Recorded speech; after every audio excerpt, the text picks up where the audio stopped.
Hi, everybody. Happy Wednesday. So excited to be back with you. You can tell I feel much, much better this week, and I have my voice back, which is fantastic. Go ahead and grab whatever you need to get comfortable and cozy, and I'll see you back here in about 30 seconds.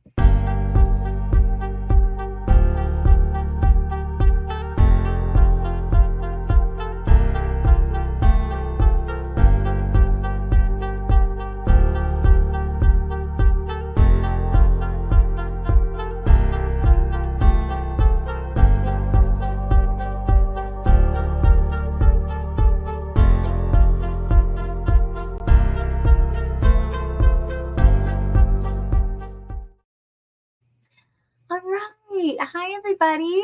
I'm very excited to be hanging out with y'all tonight. So if you are joining us live, please say hello in the comments. Very, very glad that we can be together tonight. So we want to give a quick reminder that our annual conference is in a new location. This year, it'll be December 10th through 13th in Tinley Park. Registration is now open. It is now open. And so, friends, remember last year, like we reached capacity, make sure you get registered like today, or like email your colleagues or your teammates or your curriculum director, whoever is in charge of like the funds and the professional learning opportunities in your district. And make sure you get registered, because I don't want anyone to miss their spot. So register early so it's all taken care of and you don't even have to worry about it anymore. Another thing, and I didn't put a banner here, but another piece that I wanted to share is because we're continuing to talk about newcomers tonight. I wanted to plug, I have 2 upcoming opportunities for educators who serve middle school or junior high up through high school. So it's grades 6 through 12, and it's focusing on serving newcomers at those grade levels. So it is a free full day in person in Arlington Heights at the IRC office. All of that information is on our website. If you go to the IRC website and then you just type in Carly Spina under the workshops, you'll see the list of all of my workshops. But that is one that I don't want folks to miss. Because again, it'll be the full day. So you'll have a lot of time to like look at strategies, do the strategies, make some of the tools that we're going to talk about, and then talk with each other about what you're doing, what you're using, how you're structuring things. Because I think sometimes when we have those opportunities to be in person, it's a great opportunity to share again, like what are the meaningful things that we're doing to support newcomer students. So a lot of that will be embedded in that full day workshop. So there's one in early October, and then there's one in, it's like a repeated offering in early November. So get registered. Again, that one's free. So that's super nice. So you don't have to worry about like securing funding except for like arranging for your sub, right? And all of that. So I hope I see some of you tomorrow at the bilingual directors meeting. I'm very, very excited for that. I have a session in the afternoon about supporting newcomer students. So we are going to continue tonight's topic is going to be looking at unifying experiences for newcomer students. So again, unifying experiences that are going to help the newcomer student feel like they are an active member of the classroom learning community. So no matter if you teach PE, visual art, ELA, science, social, whatever it is, let's talk about some of the structures that we can use in our classrooms so that it's not an alternate activity. So I want us to consider tonight how we can make some shifts here, because I will tell you, I get a lot of emails, especially for secondary folks, because it is hard to find. People always say like, it's hard to find materials, and I don't always feel super equipped, Carly, with what I'm doing and how to make all of this more accessible for students who are newer to their language journey in English. And so people will ask me like, what can I have them do while everyone else is doing this? And so I want us to be really thoughtful and mindful about, right, like what are the small little structures? Where are the opportunities to make sure that we have inclusivity in our spaces so that it's not always just leaning on an alternate activity as a default thing? Because I will tell you, it's a slippery slope. right? Like once we start saying, okay, for, 5 minutes, I'm going to have them work on this other thing, to then being like, well, I hope they get I hope they, find some value in something that we're doing today. So I want us to be super duper mindful. So I want us to, again, we're thinking of shifting the focus from alternative activities to inclusive structures. Now, you're not going to hear me say like, that's a terrible thing and never to do that, because sometimes we do need like more targeted instruction for newcomer students, and that's fine. But I want to invite the conversation tonight to thinking about like the inclusive structures that everybody can participate meaningfully in classrooms. So let's see. So let's talk about prioritizing unifying experiences.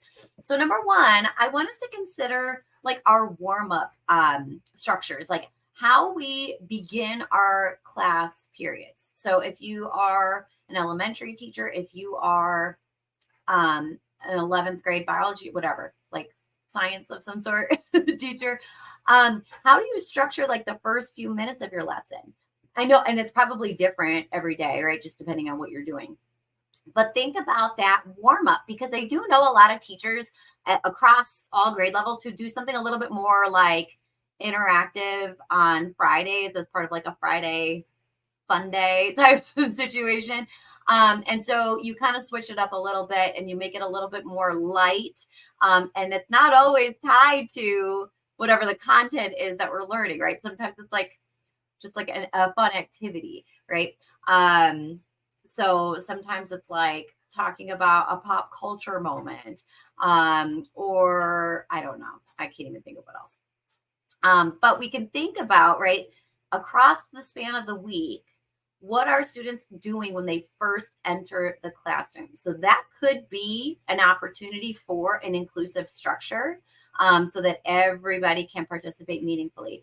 Maybe it's a soft start where kids come in and, like, again, kids, students, every age, they have different things that are set up that they can do. And maybe there's like a choice board on the whiteboard or the screen that says like, do one or two of these options. And maybe it's taking like a mindfulness break, or maybe it's, those, like we did it for a number of years, and some of us still do, like the little poppers that were so big for so while, like such a long time, about like the fidgets and stuff. But old school bubble wrap works really well too. And so maybe you have like a little bubble wrap station, and kids can just pop those 60 seconds and then they're good to go. Maybe it's interacting with each other with a game of some sort. So we can consider those warm-up structures and how to make those a little bit more accessible. I love when we have moments that are not tied to language. It's an opportunity for kids to bond, even if they don't share the same language. This could be a co-constructed something. So something you always hear me or see me do in workshops when we talk about serving newcomer students is I'll put like a non-linguistic, like how-to of something on the screen, like a little drawing, like how to draw a dog or how to draw a unicorn or something like that. And it'll just show the steps, like 6 steps, and everybody can do one. And again, 60 seconds. And then we name it, whatever it is. And then whoever I'm sitting with, or like my row or my group, we all hold up our little animals. We could introduce them if we wanted to, but we don't have to. We could just hold it up. That's still a valid contribution to the group, right? And then we decide as a group where we're going to put all of our little animals for class today. So you can assign a little doggy daycare. Maybe it's somewhere on the table. Maybe it's somewhere around the room. Maybe it's on the teacher's desk. Maybe it's outside the classroom. It could be anywhere. And again, now the students have all kind of engaged in a co-constructed something, and all of their somethings are now living together. And again, takes 60 seconds. It's non-linguistic, and it's something that kind of bonds us together, especially when we name it. When we name it, that really changes the game. It makes it more personal to our students. So that could be a warm-up, potentially. Right. And I wouldn't do that kind of thing all the time, but like, sporadically. But a warm-up structure could be an opportunity, right, to look at that unifying experience for students who are new to their language journey in English. Another tool or another kind of thought for looking at unifying structures is co-constructed tools for students. Now, when I say tools, this could mean anything. A tool that's going to help students go into their next activity, go into watching the video, go into like transitioning into group work, whatever it might be. One of my favorites is a word phrase a word phrase sentence question bank, because it is so simple and anybody can do it. I can do one with the whole class, or kids can do this in small groups. Everyone gets a quick piece of paper and they break it out into 4 sections, 4 columns, and they say, okay, based on what we have been learning lately, what words are we going to hear, or what words are we going to use today? What phrases are we going to see or hear or use today? What sentences might we say or hear or use today? And maybe what questions will we have answered, or what questions do we currently have? Or what questions might a kindergartner ask today, or what questions might a 7th grader ask today? You can kind of flip it around a little bit. And then again, that takes like 5 minutes. Students are all kind of adding and collecting the language of their group. Someone's capturing it all, and then it stays out on the table as a support tool. So that's a really easy one. That's kind of low prep, no prep. But when students have the power to co-construct a tool like this, there's a little bit more like agency in the languaging, right? And there's also like the peer-to-peer languaging about the content. When we break it down by like words, they're probably going to pull from like whatever our vocabulary list is. If I have it posted, or if they have it accessible, like in their like digital resources or their physical resources, like a notebook, they might open and say, let's add some of these words. And then it stays out on the tool so that students can pull from it as they are languaging about the content. So a co-constructed tool is powerful because it's not something that I am doing in advance and handing to kids. Because sometimes when I do that, even if it's designed really well, kids might be like, well, I'm not going to use it, right? But if the kids all generate that together, there's a little bit more power in that because it's language that they would use with each other along with some other pieces. I could even say afterwards, like, after all the groups kind of construct their own, I might ask groups to trade with each other and say, like, what might you add to this? Or we might just do a quick, like, collection of what everyone in the like room said in each category. And I might say, do you guys need to add anything to yours? And they might say, yeah, or they might say no. But again, then it stays out as a tool. So that is a co-constructed tool for students. Another co-constructed tool that you might use, and this is one that I laminated, so it's a little bit hard to see.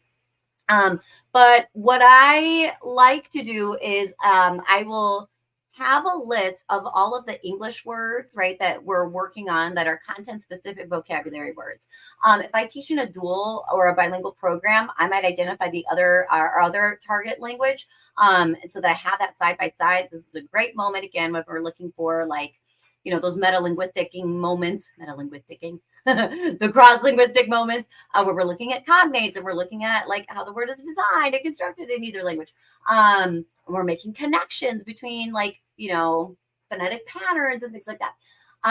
But then I might also include a graphic or a structured visual based on that word when it fits. Because, right, there's some words in English, or like there's some words that we use that can't really be captured with a graphic or a visual. So, but this is not something, sometimes I would design this in advance, but sometimes I would ask students to say, how can we represent this word meaningfully? Does it make sense? Does this visual that I picked, does that make sense? Does that capture the essence of that word? And students might be like, yeah, or they might be like, no, because it needs an arrow, or it needs like a circle, or it needs like an additional few pieces there. Stephen Fleenor from Sidelets has a really great article about like how not all visuals are created equal. It's fantastic. It would make a great like article study for teams. It's really, really good. But anyway, so if I have this, right, as a template, and students would have to co-construct this together based on their vocabulary, Then again, maybe they all take a picture of it. Maybe they posted it in their Seesaw, their Schoology, their Google Classroom, their Canva, whatever, or Canvas, whatever it is, right? And then they have all of it like digitally, or it stays out on the table if they did like a physical one, like, and they all co-constructed it with hands, right? And pens and paper. And then it stays out. And again, now it's not just me supplying lists of stuff. Now it's the students engaging with the content. And then the newcomer students who are part of those groups are listening, right? And they're collecting all of this. And they're getting a better understanding of what each of these words is. So again, this can be a digital thing. This could be a physical thing. This could be a thing for like an assignment notebook or whatever it might be. Then what's great about this is if I had all of these visuals and the students were practicing, right, relating based on our chosen, like, co-constructed visual based on the word, then they can later use this for gaming purposes. So that is super, super fun. So that is co-constructed tools. Another piece that we could think of when we're talking about unifying experiences is co-constructed writing. Co-constructed writing. Dr. Carol Salva has a lot of really great pieces where she talks about roving paragraphs. This is a nice, easy structure, and I like it. I appreciate it because it is very low prep. Because I might. No, I was trying to see if I had extra handouts, but I don't see them accessible. But I would take a piece of paper, and I could either type it up or I could write it. And I would either put like an intro sentence to a paragraph, or I might have just a beginning, like a sentence starter or a stem. I might have a few just graphics here. And so the idea is the students are all like in groups or trios. And then they all have this piece of paper and they have to read it and discuss it and then think about how they're going to continue that paragraph. Like, what is one next sentence that we would co-construct and put here? And that's it. And then we rove to the next group. Now, the next group might have the very same sentence, or they might have something completely different, right? And then again, they read the first one that was provided, then they read the second one that the other group constructed, and then we have to now continue that and co-construct some writing. So even if I am a newcomer student, right now I'm listening to all the thinking aloud that is happening. I could also vary this so that I have some English stems and some stems in other languages. So that way, when the newcomer student gets to that one, they're going to be the resident expert. All right. And so they might be able to just be like, hold on. Right. And then it's really cool to see how monolingual groups would respond to that prompt in a different language. Are they going to be drawing? Are they going to be asking questions? What might they do to try to support each other in understanding that prompt, right? So anyway, that goes around, and then you stopped after like 4 or 5 rounds. And that's a really cool thing to do. You might have the kids rove around the room, or you might have the paper rove around the room. Depends on like how large our spaces are. And stuff like that. So, but a co-constructed writing or doing an LEA, that's another type of co-constructed writing, that's super duper powerful. So it's based on having some type of shared experience first. Again, that could be like watching a video. It could be doing like a STEM challenge and then we write about it, or it could be like reflections after an assembly. It could be anything, but it has to be based on a shared experience that everybody in the class participated in. This is really, really powerful for newcomer students because now we're naming exactly what happened. So we might, again, set up an LEA as the whole class, and we're collecting the language of the class and we're posting it, and we're just kind of capturing it as the facilitator, as the teacher. I'm just capturing it. What's cool about that is after it's all done, you could even like make copies of it, snap a picture of it, post it in digital platforms, and then students can then go in and say, how are we going to stretch out this one sentence? How might we visually enhance this paragraph? How might we take, like if we were doing a STEM challenge, for example, and that's what the students were writing about. If I was walking around snapping pictures of like the things that the kids were doing. Maybe now they have to take those pictures and align it with the LEA so that we're labeling and making connections between the pictures and what we have captured. And if we didn't have that sentence captured, maybe we need to add to it. So that could be, again, you could end the LEA with just the LEA day one, or you can kind of continue it into the next few days. But having, even if you just take a few minutes at the very end of class to say, what did we do today? Let's just write a few sentences together. Let's just co-construct some piece together. Great. Or again, like it could be a paragraph about what we did today. It could be a tweet. Let's co-construct a tweet about what we did today. Let's co-construct an Instagram post, or let's co-construct a quick note to families and caregivers about what we did today. And again, it doesn't have to take a million minutes, right? It could be really, really quick, but having that time for students to contribute some ideas and capture it in writing, that's good for everybody. The fourth idea is co-constructed note structures. Now, I will tell you, full honesty, I am a person who I will say things like, or I have said things like, I'm not very creative, or I'm not an art person, or I'm not a creative person. And I got to stop that, right? We all have to stop saying that. We are all creative. We are all math people. We are all tech people, all the things, because we live in a world with all these things. We might feel more or less comfortable with those things, but we still have to claim that as part of who we are, right? Because we exist in a world with art and with technology and with math and all the things. So anyway, so when we have opportunities for students in either pairs, trios, or groups to co-construct notes about the video we're watching, about the lesson, about the experience, about the activity, whatever it might be, this is a really cool way for us to engage all different types of note-taking. So sketchnoting is a big thing, right? But I will tell you, I talked to a lot of teachers who were like, I think I can totally see the value of it. I think it's great for all kids, but I don't feel comfortable doing it. I don't know enough about sketchnoting to teach it as a structure to my students. Doug Neal on YouTube, I think his YouTube channel is called From Verbal to Visual, or maybe it's just called Verbal to Visual, but it's fantastic. He has these videos, you press play for 5-minute clips, and he walks through, he shows your students, and he'll say thank you to your teacher. Now let me show you this new structure to support you in your sketchnoting journey. And he'll go through it, and then he'll be like, all right, now I'm going to turn it back over to your teacher. See if you can try this out today. It's so nice. It's so nice. And I swear, I think he's a secondary teacher. Anyway, so that could be something that you explore. And then again, you could just hit the play button and do one video a week and encourage students to think about how they're capturing their ideas in a sketchnotey type of way. So maybe I keep pieces of paper on student tables, and I say, okay, today during class, I want you guys to sketch note with each other and have just one big sketch note. So you're going to have notes that might be upside down, right? Around one piece of paper. And that's great. You might be capturing keywords, phrases, doodles, diagrams, labeled things, whatever it might be. There's no wrong way to capture it, right? So that could be a cool one to do.